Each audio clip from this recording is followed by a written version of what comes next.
Hi friends, இன்றைக்கி நம்ம என்ன பார்க்க போகிறோம்னா காரைக்குடி லலிதா முத்துமாரியம்மனை பற்றி பார்க்க போகிறோம். வாங்க பார்க்கலாம். இந்த ஆடி மாதம்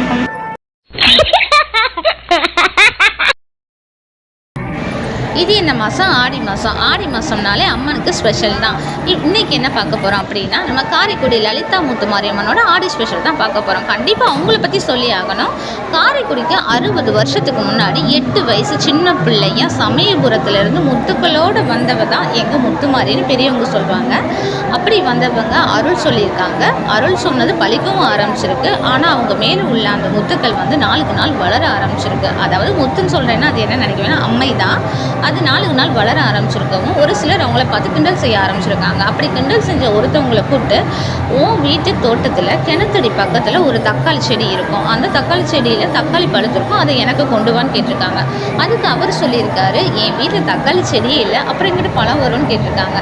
ஆனால் அவர் வந்து எதுக்கும் நம்பாமல் அவர் வீட்டை போய் செக் பண்ணி பார்த்துருக்காரு. அங்கே தக்காளி இருந்திருக்கு, தக்காளி செடியில் தக்காளி பழுத்திருந்தது அவர் பார்த்துருந்துருக்காரு. சரி பறிச்சுட்டு வந்து அதை அவங்கள்ட்ட கொடுத்துருக்காங்க. அதாவது யார்கிட்ட? அந்த 8 வயசு சிறுமி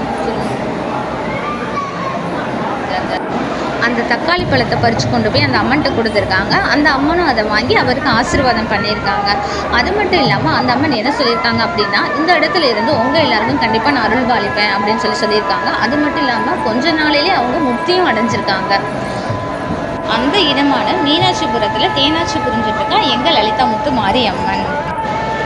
ஆடி செவ்வாய் வெள்ளி மட்டும் கிடையாது, ஆடி 30 நாளும் இங்கே வந்து விசேஷமாக தான் இருக்கும். நம்ம என்ன வரோம் அவங்கக்கிட்ட வேண்டி கேட்டாலும் அதை கண்டிப்பாக நிறைவேற்றி தந்துடுவோம். அப்படி ஒரு தாய். அதனால் இந்த கோயிலுக்கு வந்துட்டு ஒரு பயங்கரமான கூட்டம் எப்பயுமே இருக்கும். இன்க்ளூடிங் என்னை கூட எடுத்துக்கோங்க. நான் வச்ச வேண்டுதலும் கூட நிறைவேறியிருக்கு. என்னால் வந்துட்டு அதை இப்போ சொல்ல முடியல, இன்னொரு நாள் நான் கண்டிப்பாக சொல்கிறேன். உங்கள் வீட்டு பூஜை அறையில் எங்கள் லலிதா முத்துமாரியம்மனை நினச்சி ஒரு தக்காளி பழத்தை வச்சு அதை அவளாக நினச்சி நீங்கள் கும்பிட்டு வாங்க. நீங்கள் வேண்டின வரத்தை கண்டிப்பாக அவள் கொடுப்பாள்.